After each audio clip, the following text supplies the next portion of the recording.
Hi friends, today we are going to discuss about PowerBI field parameters topic. So basically we are going to take some sample data from PowerBI financial data.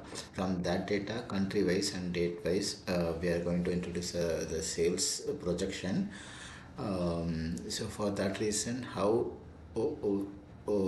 selecting the field parameters changes the results and give the visualization in better way. Let's jump into the topic.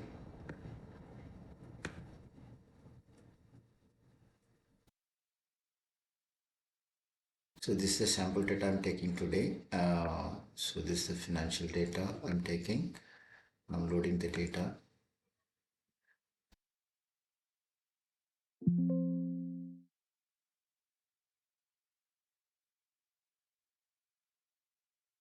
Okay, the data has been loaded. The table you can see the financial table. From this table, you're going to create a quick measure, three quick measure.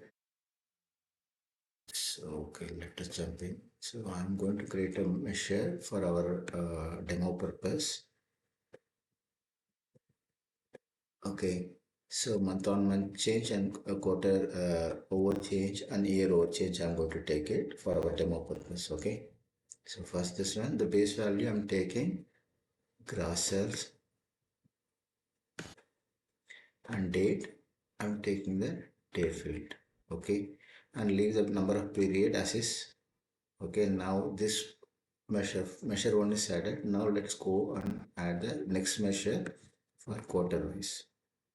Okay, so let's leave the base value and date as is and the number of period at the measure. So the second measure also got created. Now let's jump into the third measure for creation, that is year over year change. Okay,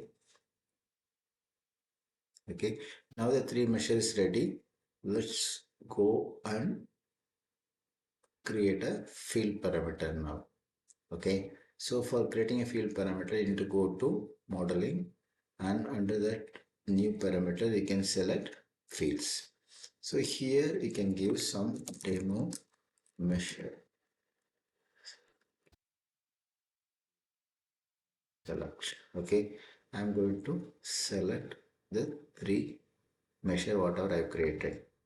Okay, so now the field parameter got created. So now let us try to change the background.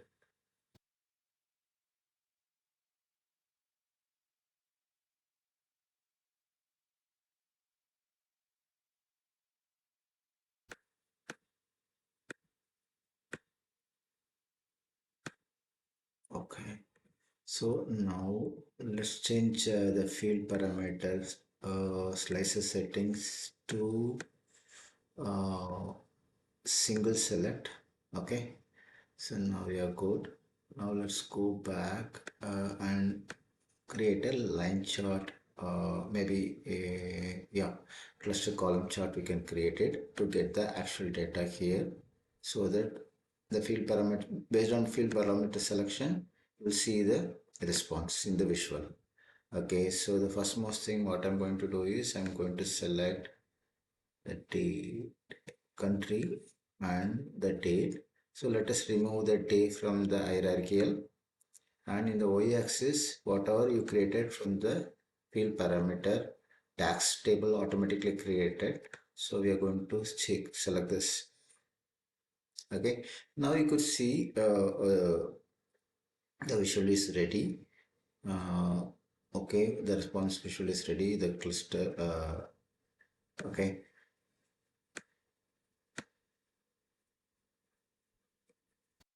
so column chart is ready now. So now you can see the hierarchy. You can change it to our selection convenient. So now I'm dragging from the hierarchical to the topmost level to the year level. You can see for each country between year 2013 and 14, the different sales you can see it. Okay, now based on my selection, you'll see the difference from the field parameter. So month on month sales over, and quarter on quarter sales on the each period, like you can see year on year sales. If you want to if you want to drill down further to see the difference, you can drill down to the next level. See, so 2014, if you see, this is how the difference you can see in the quarter wise and monthly wise and thereon. Okay, if you want to go to the deeper level, you can expand it. But if you want to the granular level, I mean to say, if you want to cut short with the upper level, so you can make use of it. Okay, so this is it, friend. This is about field parameter usage in Power BI. Okay, thanks for watching my video. Please subscribe my channel.